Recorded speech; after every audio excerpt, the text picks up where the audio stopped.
Alshon Jeffery has the size of a prototypical wide receiver. He's 6'3", weighs 218 pounds, but his career so far has been hampered by injuries and by missing games. Since he was drafted in 2012, he's only played in 2 complete seasons. It's of no coincidence that in those years, he broke 1,000 receiving yards. For this video, I tracked his 94 targets from his 2016 season to see how he fits in the Eagles' offense. With the Bears, his most ran route was the fade and comeback combination down the sideline. He was used to vertically stretch the defense and physically snag balls by the sideline.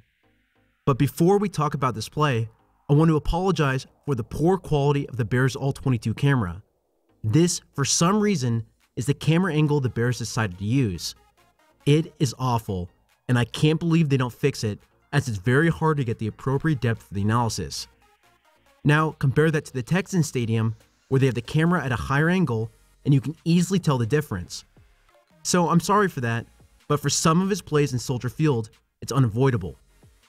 Going back to the play, Jeffery lines up outside on the right side of the formation. Xavier Rhodes is playing bump and run coverage after the snap.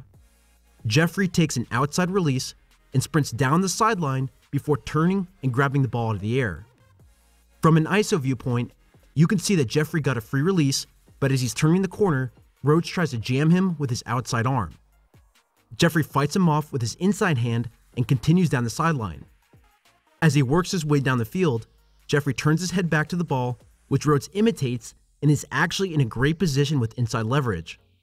Jeffery extends his left arm to create enough separation, but not enough to draw a penalty, and then snags the ball out of the air. While he's not the fastest receiver, his physicality to fight for balls and to gain light separation is definitely what makes him so dangerous. Jumping back to week 1, Kevin Johnson lines up in off-man coverage versus Jeffery. He sits at a spot 7 yards deep on the left sideline. When we talked about Brandon Cooks a couple weeks ago, most defenders feared his deep speed and usually give him close to 9 or even 10 yards of cushion. Since Johnson is not as worried about that, he takes a slightly closer approach.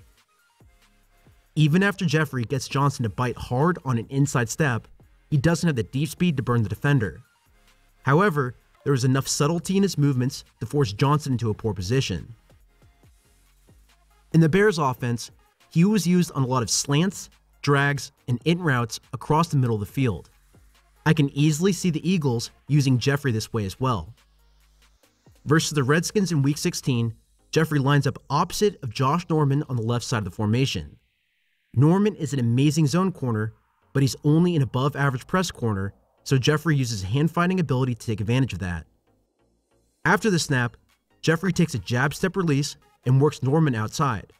Knowing that Norman will try to turn and use his inside hand on the jam, Jeffery counters by using his outside hand to swipe away the press. This gives Jeffery the inside release he wanted. Since Norman knows that he has to try and regain position, he then turns his hips and extends his right arm to try and slow the big receiver down. Jeffery uses a quick, hard cut in order to get enough separation for the catch over the middle of the field. While I've mainly talked about his ability to beat man coverage, which he's really good at, I feel like it's important to say that he's decent at beating zone coverage as well. Versus the Cowboys, Brandon Carr throws a hard jam in their cover 2 zone defense.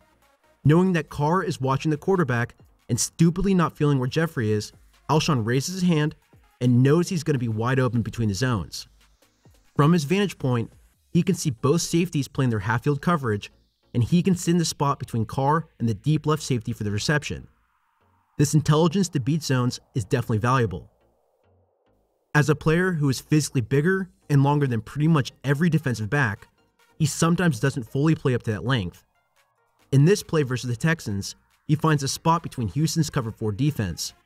Instead of using his length to attack the ball out of the air, he'll sometimes gator arm the catch. This opens the opportunity for defenders to break up the pass, and he was certainly lucky it didn't happen here.